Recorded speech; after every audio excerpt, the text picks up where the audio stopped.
ही जाणीव कुणाला आली असे सांगता येईल का? देहातील मुळात जे महतत्व म्हणून आहे त्याच्याहून महत असे काहीच नाही. तेच भगवानाचे रूप आहे. देहाचे निमित्त करून बोलताना काहीतरी आधार हवा असतो, म्हणून देह पुढे करून भगवत स्वरूपाची माहिती देतात. स्वरूप म्हणजेच आपण, देह म्हणजे आपण नव्हे. देह जाणीवेच्या समोर आहे. जाणवत्या जाणीवेच्या अंगी तुम्ही आहात, म्हणजेच हे जग आहे.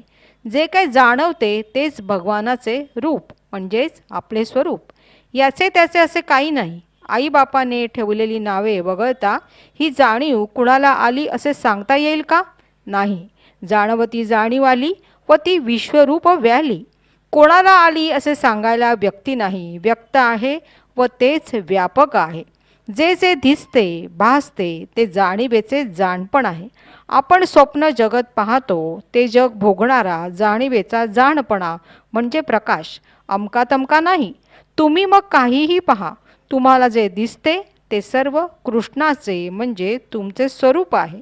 किडा, मुंगी, दगड, धोंडे, घाणीपासून व सोने, चांदी सर्व काही हे सर्व तुम्हीच आहात. व्यवहारासाठी निरनिराळे नावे दिली गेली एवढेच. तेव्हा हे जे व्यक्त झालेले आहे ते होणे राहणे सहित आहे व ते वृत्त आहे. होणे जाणे रहित जे आहे ते निवृत्त, ते सत्य नित्य स्वरूप. कृष्णाने उद्धवाला हे ज्ञान दिले. उद्धवाने ते ज्ञान कृष्ण विरहित असूच शकत नाही हे जाणले. सर्वत्र ते नि तेच त्याला दिसले. इकडे कृष्ण म्हणून व्यक्तिरूप मानू नका. तर डोळे झाकले असता वगर डोळ्यांना जे दिसते ते अनंत अपार आहे. त्याला गुणदोष नाही. ज्याच्यात अनंत ब्रह्मांडे खेळतात, ज्याला आकार नाही असे ते भगवत स्वरूप.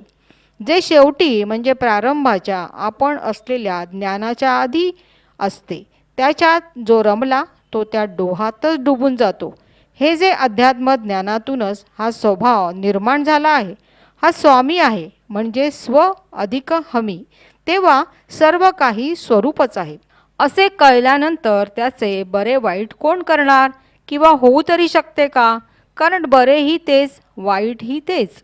ही द्वंद्वे म्हणजे मनाच्या कल्पना आहेत. हे सर्व स्पष्ट व्हायला उपाय साधा आहे.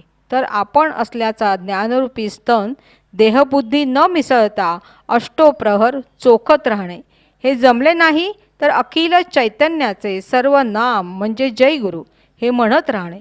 त्याचा अर्थ लावायला मनाचा उपयोग करून जाऊ नका, म्हणजे त्याच्यातून आपोआप अवघे चैतन्य आपण असा अर्थ निघेल. तुम्ही जे भजन करता त्यांचा अर्थ खात राहा, म्हणजे तो अर्थ तुमच्या अंगातून प्रगट होईल.